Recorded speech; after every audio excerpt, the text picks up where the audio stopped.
దేవునితో సహవాసం కలిగి ఉంటే మనం ఎలా ఉంటాం? ఈ సందర్భంలో మనం దావీదు మహారాజు గారిని తీసుకుంటూ వద్దాం. దేవుడు ఒక మాట అంటాడు దావీదుని. దావీదు నాకు హృదయానుసారుడు అంటాడు. అంటే దావీదు ఎంతగా దేవునికి అంటకట్టబడి ఉన్నాడో, అలానే దేవుని ఆజ్ఞలను ఆయన ఎంతగా పాటించి ఉంటాడో, దేవుణ్ణి ఎంతగా కీర్తించి ఉంటాడో మనం గమనించుకోవాలి. మనం కూడా దేవుణ్ణి అంతకన్నా గొప్పగా మనము స్తుతించి ఆయన ఆజ్ఞలు పాటిస్తూ ఉండాలి. దావీదు దేవునితో కలిసి ఉన్నప్పుడు ఆయన జీవితం ఎలా ఉంది అంటే, ఆయన ఎవ్వరికి భయపడేవాడు కాదు దావీదు. ఈవెన్ ఎలుకబంటికి, సింహానికి కూడా. సింహాన్ని చంపేశాడు, ఎలుకబంటిని చంపేశాడు.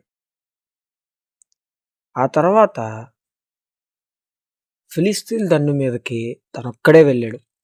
ఒక సైన్యం ముందు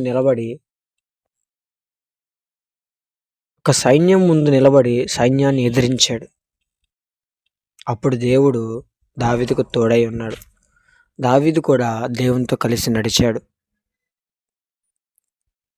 ఆ ఫిలిస్తీన్ల దండు మొత్తాన్ని నిలబడి అందులో ఉన్న గొప్ప పరాక్రమశాలుడైన గొలియాతు ముందుకు వచ్చినప్పుడు కూడా భయపడల.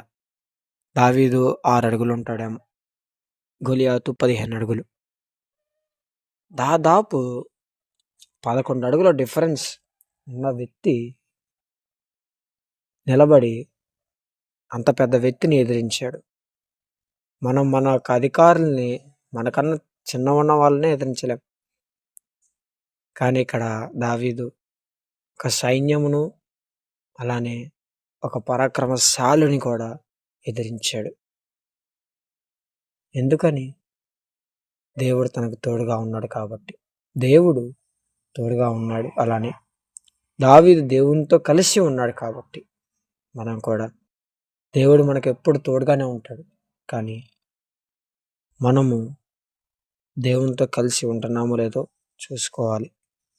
దావీదు దేవుడు కలిసి ఉన్నాడు కాబట్టి దావీదు అంత ధైర్యంగా ఉండగలిగాడు. మరి మనం కూడా ధైర్యంగా ఉంటున్నామో లేదో, పిరికి వారిలో ఉంటున్నామో లేదో గ్రహించుకోవాలి.